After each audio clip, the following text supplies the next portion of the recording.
Hey everyone, this is Manly Badass Hero, and welcome to Illfated, an adventure horror game where 3 teenagers enter a spooky house and must now escape it using all their various skills. It started out as a dare. A few daring, thoughtless teens decided to see what the fuss was about with that old, abandoned house. It was a laugh at first, good times with friends, and then everything changed. Getting in was the easy part. Getting out will require more than luck, more than muscles or brains. Remember, strength lies in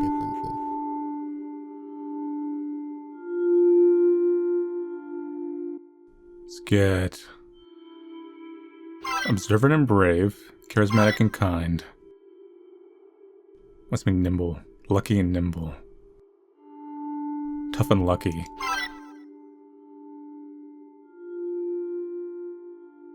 You are lost within this haunted place. To escape, you must rely on the people around you. You'll be presented with challenges. Choose the correct traits to pass unscathed. It's a perfect skill for each situation. Also 2 skills that give you a chance to pass unharmed. Luck is a fickle mistress, but often better than a shot in the dark. Choosing the right skill will cost you a stamina. Choosing the wrong skill or failing a secondary skill will cost you health as well as stamina. If you have no stamina, you can use health. Beware. This makes failures twice as dangerous. Using skill also has a chance for other characters to regain some stamina as they rest. At the edge of the room sits a creature, sobbing despondently into its arms. It looks like a child, but horns sprout from its forehead, and tail quivers against the wall. It looks up when it hears the footfalls. Are you here to help me?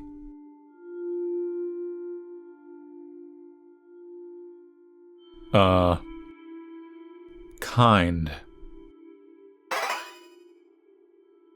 Cody smiles at the child, kneeling before and asking, "What's wrong?" "I can't find my pets," it sobs in response. Cody Dalton expresses great sympathy, and before too long they are rocking it to sleep, singing a lullaby. The child drives off with a smile on its face. Move on. So that was the correct one, because it only took 1 stamina. Inside the room there is a sword protruding from a rock. It glimmers with a pale red light. The inscription on the stone reads, "Only the worthy." There's no door inside. Brave? Correct. Only the worthy. Mary isn't sure if that means them, but never one to be discouraged. They step forward, placing their hand on the hilt and pulling. A voice emanates from the room. "You are worthy." The sword slides out of the rock of ease, glowing as though blindingly bright. Mary averts her eyes, but all of a sudden the sword disappears. The door seems to have materialized in the back wall. Of course I don't get to keep the sword. Oh god, it's a gigantic bear. He is a chaos bear. A gigantic bear stands in this room, physically blocking the way for the room. An old wooden hand axe lies on the ground to the right in front of the door. Though it clutches a small stuffed lion, the bear stares at the axe with cold empty eyes. A fight is inevitable. Now is that true or not?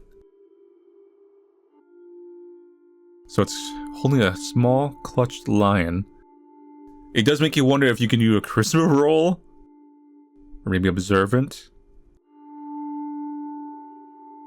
Try tough. Alice picks up the axe with a deep breath, and edges towards the bear. The bear emits an ear-splitting roar, and lumbers towards them on 2 legs, swinging its huge paw. But the bear is slow. Alice braces, trying to put the blade of the axe in the way of the bear's paws, instead of using it as an offensive weapon. Every time the bear attacks, it cuts its own paws on the axe, till it rears back in agony. And Alice presses forward to deliver the coup de grace. The bear tumbles to the ground, dead at last. Dang, Alice, bear slayer. Oh god, spiders. The room is full of sticky cobwebs. There are tiny, almost imperceptible movements from within. The webs stretch from wall to wall, floor to ceiling. The only way onwards is through. I feel like we wish to have had nimble here. Maybe observant. Ow, that hurt. Mary mumbles a few words of self-encouragement, and starts to push through the webs. The webs stick to them like glue, as they go, tangling in their hair and catching their limbs. Before long, they are completely stuck. Tiny spiders begin to rush over their body, biting at their exposed flesh. They thrash about until the webs break, rushing through blindly, but just make it to the other side. dripping spiders. A small path of trampled webs lies in their wake. I wonder if tough would have worked also.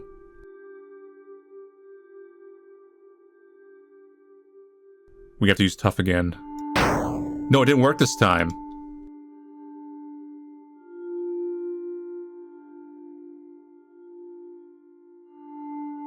Alice swings, sticks in the bear's chest with little noticeable effect. In response, the bear bats Alice with its paw, sending them hurling into a wall. Bear then retreats to the corner room, where it tries to pluck out the axe of its clumsy paws. Injured Alice still wastes no time in pulling herself to the feet and escaping from the bars. It just didn't work this time. I wonder if there's an RNG factor. A crooked figure stands bent over a cauldron. She moves in sudden crooked motions and beckons, speaking a voice like the caw of a crow. It's been a while since I had any visitors. Come and talk with me. You can prepare a potion and I'll let you pass. I would think Observant would come in here finally. But charismatic too. Okay, just do Observant. It was correct. Mary eyes the cauldron curiously and carefully listens to the witches explain her instructions. The craft does not come easy to them. They remember the instructions she gave them to the letter. It recognizes ingredients with ease. The witch seems quite pleased with the assistance and company, cackling and singing Mary Pendlesmith on her way once the potion prepared. Oh god, it's a vampire. A familiar dressed man floats in the center of the room. Blah. His eyes snap open and he extends his hand in welcome. He speaks in a smooth, accented voice. I want to suck your blood. No, really, I'm parched. You must have some to spare? Charismatic. Ow, that did not work. Do not charismatic the vampire. Corey steps up. Someone's gonna have to, and might as well be them. The vampire eagerly sinks his teeth into their exposed neck and drinks deeply. They begin to feel faint after a few moments, but cannot find energy to say anything. After a little while, the vampire pulls away. Apologies. You have such a wonderfully elegant taste, he says, a little embarrassed. Now please don't let me keep you. Cody stumbles away, pale and dizzy. Maybe Lucky would have worked on there. We're losing stamina, though. We need a right answer somewhere. There's that bear again.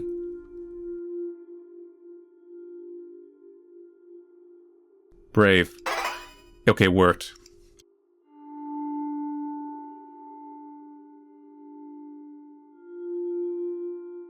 So they actually do have different, like, outcomes depending on what we pick, though.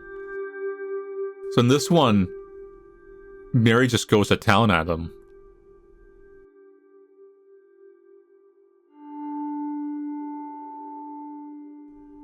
Okay, there is a weird, spooky clown thing. At first, the room seems dark and empty, when suddenly up her torso an enormous mechanical jester springs down from the ceiling. So very bored! It sings in a squeaky, rusted tone. Input entertainment immediately! Kale Jester. Charismatic. Cody Dalton has practically been preparing all her life for this moment. Years of working on their stand-up skit. I thought others would say, like, their stand, like JoJo. Now they finally have an audience. Cody Dalton starts with a joke about the mailman, ends with a series of elaborate mimes. All the while, the jester spins, laughs, and claps. Good, yes. You're a little jester. A jester opens the exit door of an enormous hand. Go now, little jester. Kill jester. What is that? There's no door on the far wall. Only an animated face cut into the stonework. It grins, seemingly pleased to have company. Answer me these questions free, it says with a sly wink. It would be observant. Although we have no stamina over here, that's tricky. Oh my god, nope, never mind. Mary listens to questions. The first two are easy, but the third is the kind of thing no one could possibly know. The face twists into a smug leer, relishing his inevitable victory.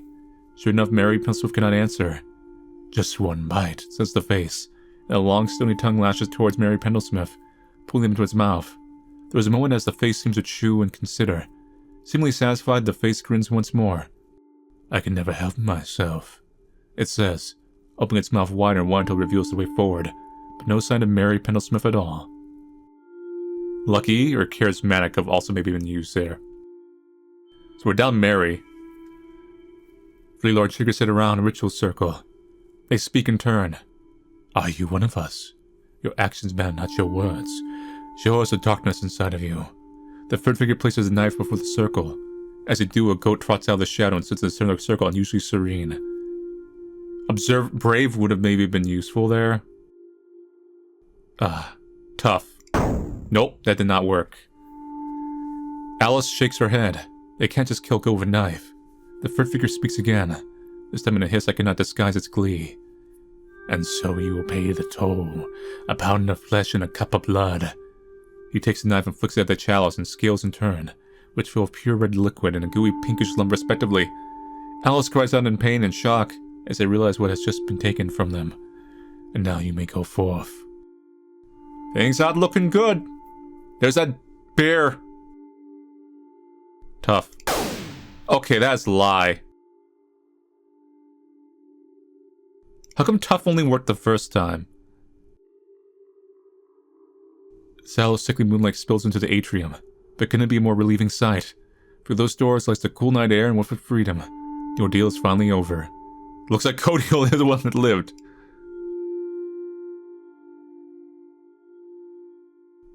You escaped. Mary Pendle-Smith leaves behind a grieving partner and a puppy. Not the puppy! Cody Dalton escaped intact, but still wakes up in a cold sweat thinking about it.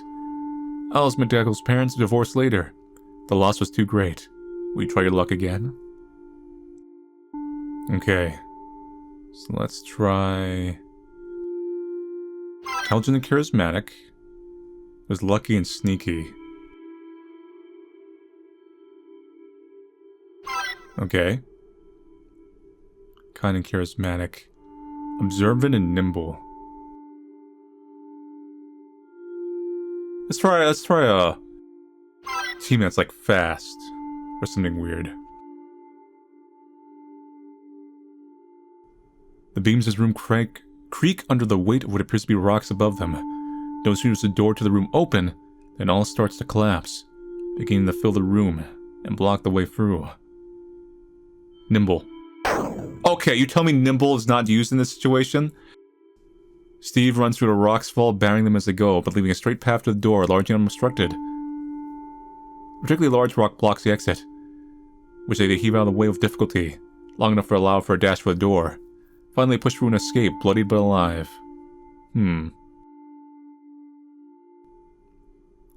There's the bear.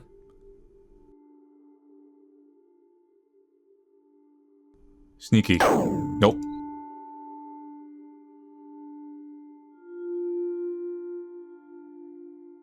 There is the wall. Answer me these questions. This would be intelligent. This is what we didn't have last time. Ego listens to the questions. The first two are easy, and while the third seems to be making an unexpected reference, is but a trifle for Mr. Dugnut's dazzling intellect. Satisfied, the face grins once more, opening its mouth wider and wider until it reveals the way forward. Oh, we got one of these again. There goes the stamina. The room seems perfectly empty, with bare walls and old wooden floorboards. A moment of respite, perhaps. So that means I can use anything here? Wait, what? Makes it halfway across the room and suddenly a floorboard gives beneath their foot. As it does, a heavy rusted axe blade swings down. Should have used nimble. From the shadows of the ceiling. Agent. Your name is Agent? Drives forward out of the way, but the blade cleaves deep in the shoulder, splaying a trail of red across the floorboards as it swings back into place. That one hurt. A tightrope stretches into the inky darkness. Nimble? Steve gracefully walks the rope, not even breaking a sweat. Upon reaching the other edge, they find a ladder propped up there, allowing the pit to be traversed with ease. Here is the witch. Observant. Okay.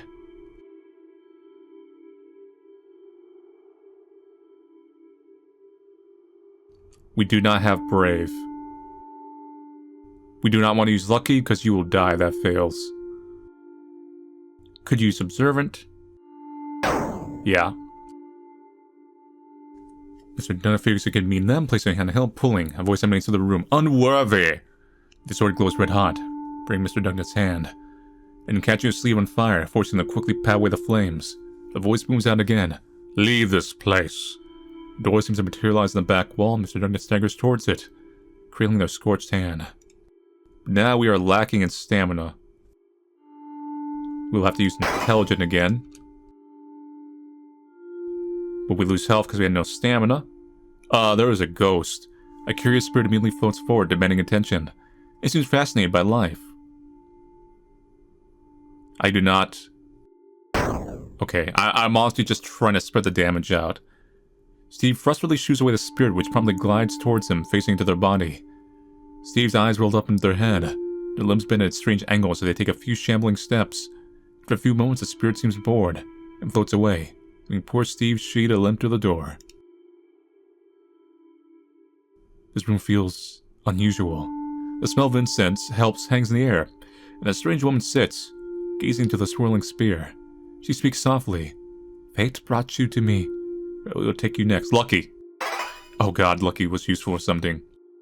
Agent sits before the woman and waits. She gazes into the orb for what it feels like an age, before staring at them, one eye gleaming through the shadows to meet theirs.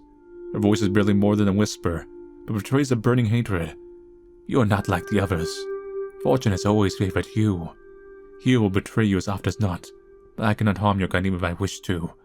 She snaps her fingers and the currents part, leaving the door behind them. It has to be nimble. No, it wasn't. It's probably like tough or something, or observant. Just lost Steve. Is this gonna be the exit right here? Steve, you almost made it! No!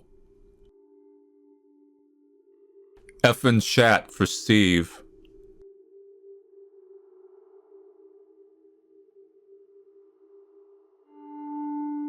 You escaped. Mr. Dunn escaped, and after deep counseling, came to terms with what they saw inside. Agent got out, and with the help of counseling, eventually left the house behind them. Steve's parents divorced. Loss was too great.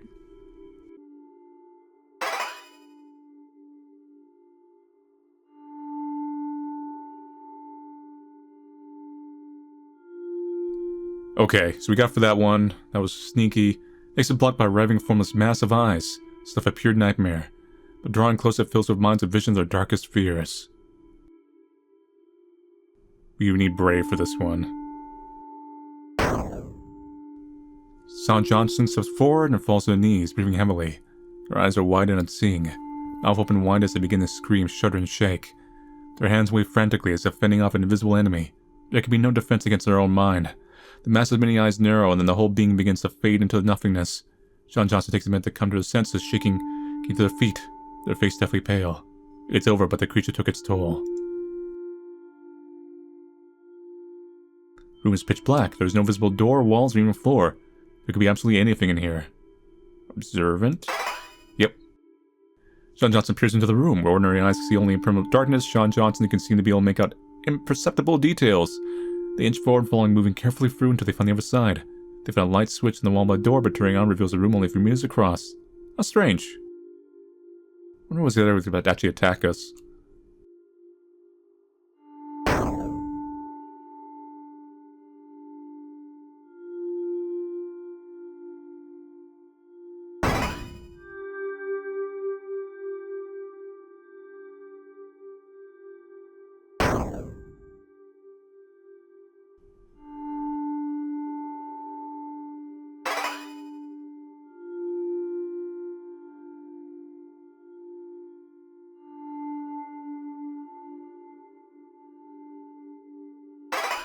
You actually have to use Ruthless on the vampire, which is funny. Wait, why do you have a vial of blood? This guy pulls a vial of blood. When did he collect that? Pepper sighs as he sees it. Bottle of stuff that's never as good. It will suffice. Takes and drinks deeply. Apologies, I should be more grateful, says a little embarrassed. Ruthless would be here. But we had no stamina, so like, they got hurt. You kneel before the goat and slit its throat. The goat slips barely a sound. The circle glows in eerie light. Her figure speaks again and so hiss. Yes, you can do it, must be done.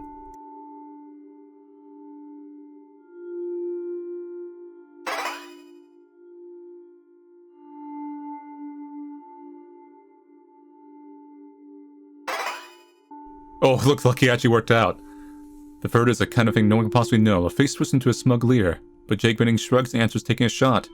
In the dark, the face is speechless for a moment, before confirming this was indeed the correct answer. Satisfied, the face grins once more, opening its mouth wider and wider. We all gotta live? Oh no, there's a lion. I know, I've never encountered a lion before. A huge lion lies sleeping on the smooth stone floor. Though it looks peaceful right now, its claws look sharper than knives. There's no chance anyone can fight this thing. How did it even get here? It could be kind. It could be observant. Sneaky. Jake Bennings paces 4 of their feet, seeming almost glide across the ground, making no sound at all. The lion doesn't do so much as bat an eyelid. That's gotta be the exit. Yes, everyone lived this time. Thanks to Sky, the VIP. You escaped. Jake Bennings collapsed shortly after leaving the house. When they woke in the hospital weeks later, they mercifully remembered nothing. John Johnson managed to flee, but was sectioned for their outlandish tales and spends their days in observed medicated stupor. Oh man. Sky turned into habitual drug use shortly afterward, mumbling about ghosts and demons, and being unclean. They're getting the help they need. So only Jake actually survived afterwards. Quotation marks. So that's it for Illfated. I forgot what you would call this type of game. I figured it's I'm trying to think of what genre it would be. You used to have like PC games and some Flash games to play like this. But I suppose you could call it a use the correct intuition correctly at the right time type of game. So I had fun. For a Game Jam game, it was actually surprisingly well put together. There is 20 total events. I'm not sure if we saw them all. I'm pretty sure we saw the majority of them, we didn't see them all. Although we kept seeing the bear one in the first run. The later runs were a little more varied. If I were to give it like one kind of remark, is it might be a stylistic choice, or a stylistic choice that evolved out of like time limits. But the game is a little too dark. Because I see some nice sprite work in the background going there. It looks a little bit sometimes creepy, sometimes a little mysterious. The choice of color tones doesn't quite bring it out a little bit, which is a little disappointing. Aside from that, it's basically a fun kind of adventure, arcadey Game Jam game. We managed to finally get our teenagers to survive. Anyway, so thank you all for watching play Illfated. I'll see you guys later, and take it easy.